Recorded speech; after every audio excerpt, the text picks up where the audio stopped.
Wabak ini pada mulanya dikesan pada pertengahan bulan Disember 2019 di Bandaraya Wuhan, Hubei, China. Ia telah diiktiraf sebagai pandemik oleh WHO pada Mac 2020. Sehingga 27 Disember 2020, lebih 80.7 juta kes COVID-19 telah dilaporkan di lebih 161 buah negara dan wilayah. Oleh itu, tahukah anda, pandemik ini telah memberi kesan kepada dunia dari aspek individu, keluarga, masyarakat dan negara. Impak COVID-19 kepada individu, iaitu kesihatan dan keselamatan terjejas. Pihak kerajaan telah mengumumkan Perintah Kawalan Pergerakan pada 18 Mac. Mereka yang mempunyai simptom seperti sesak nafas, demam dan batuk perlu membuat pemeriksaan di pusat kesihatan. Pihak polis juga melaksanakan sekatan jalan raya di sepadan negeri. Pendidikan juga terjejas kerana sekolah dan institusi pengajian ditutup bagi mengelakkan penyebaran virus ini. Masalah emosi. Wabak COVID-19 juga memberi kesan kepada kesihatan mental seseorang individu. Berada di rumah dalam jangka masa yang lama akan menyebabkan seseorang individu itu menerima kesan yang negatif. Mereka sering mengalami overthinking, sukar untuk fokus dan hilang selera makan. Penutupan operasi menyebabkan individu hilang pendapatan. Wabak COVID-19 yang berpanjangan menyebabkan ramai pekerja terpaksa diberhentikan. Dan ini menyebabkan kemerosotan ekonomi negara.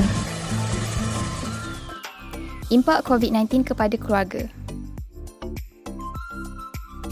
Yang pertama, kurang meluangkan masa bersama keluarga.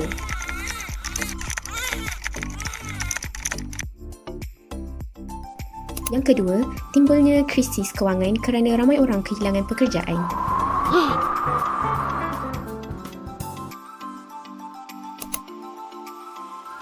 Akibat daripada tiada sumber pendapatan, timbul masalah rumah tangga.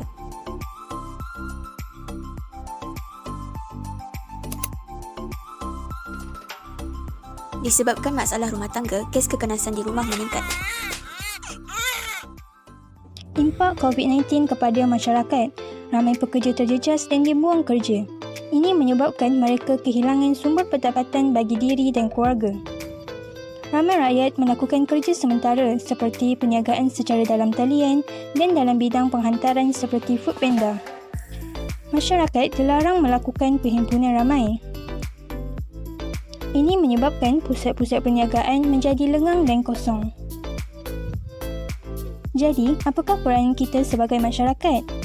Kita disarankan melakukan pembelian secara atas talian seperti di platform Lazada dan Shopee. Kita juga perlu kerap membasuh tangan apabila berada di luar, menjaga jarak 1 meter dan sentiasa memakai penutup muka. Seterusnya, impak kepada negara. Penurunan permintaan bahan mentah seperti petroleum semakin merosot dari luar negara seperti negara Eropah, Amerika, Australia, New Zealand dan Afrika menyebabkan ekonomi negara semakin merosot kerana kebanyakan negara berada dalam keadaan sekatan pergerakan bagi membendung COVID-19. Penurunan permintaan domestik juga menyebabkan sektor domestik semakin tidak kukuh. Semasa tempoh Perintah Kawalan Pergerakan dilaksanakan, kadar pengangguran meningkat disebabkan banyak syarikat ditutup dan menyebabkan pendapatan isi rumah menurun. Pertumbuhan ekonomi merosot dan menyebabkan berlakunya kemelesetan ekonomi. Pastikan kita memakai penutup muka jika berada di tempat awam dan jaga jarak 1 meter untuk memutuskan rantaian COVID-19. Kita juga hendaklah mengamalkan 3W dan elakkan 3C.